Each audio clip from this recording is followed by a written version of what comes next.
Bleeding out completely alone in the freezing mud of the Kurukshetra battlefield, a dying warrior takes his heavy, agonizing final breaths.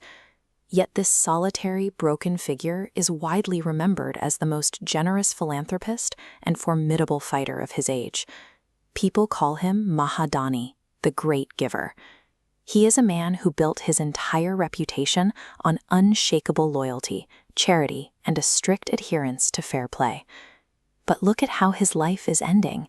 The circumstances are brutally unfair, stacked against him by the universe itself to ensure he falls. By the 17th day of the Great War, Karna is no longer fighting the opposing army.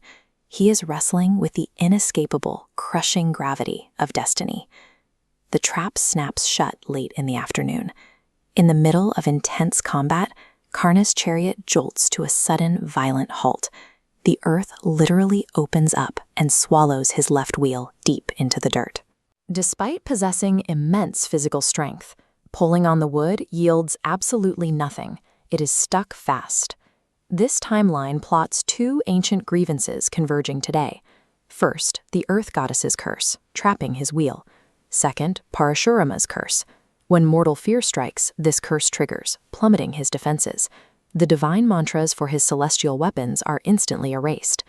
These synchronized failures strip him of his mobility and his firepower at the worst possible time. The invincible commander is left stranded in the dirt, tugging at a wheel with his bare hands, entirely defenseless.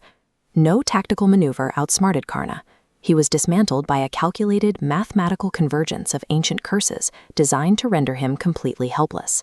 In his final seconds on his feet, he is exposed.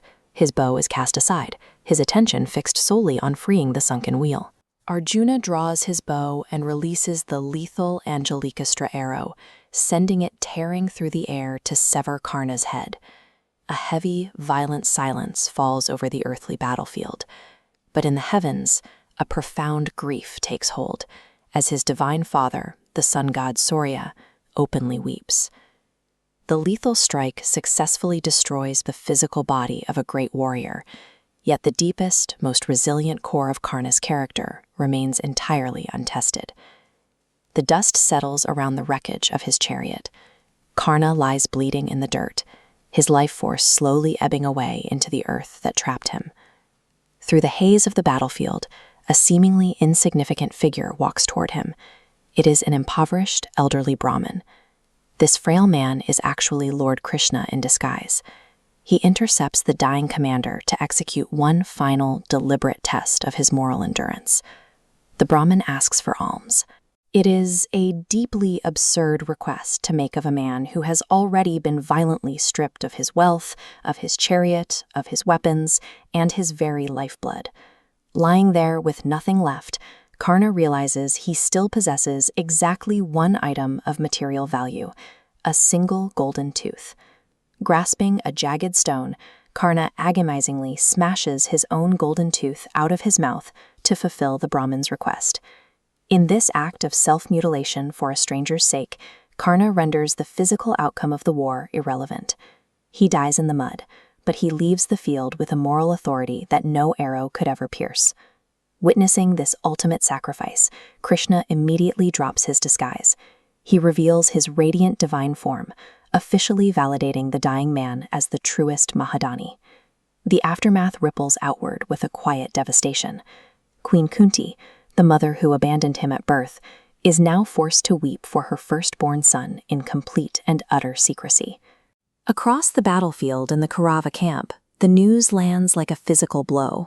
The loss shatters the spirit of Duryodhana, who realizes he has just lost the only genuine friend he ever had. Duryodhana's psychological destruction hollows out the Kaurava leadership. This despair sets a grim, desperate foundation for his own bloody mace battle to end the war. Karna's physical defeat was a grim necessity to restore the cosmic balance of Dharma. Yet by giving everything he had, his spiritual victory secured his eternal legacy. True heroism is rarely measured by winning a rigged game. It is proven in those brutal moments when destiny strips away your weapons, your gathered wealth, and your very life, and you still refuse to abandon your core principles.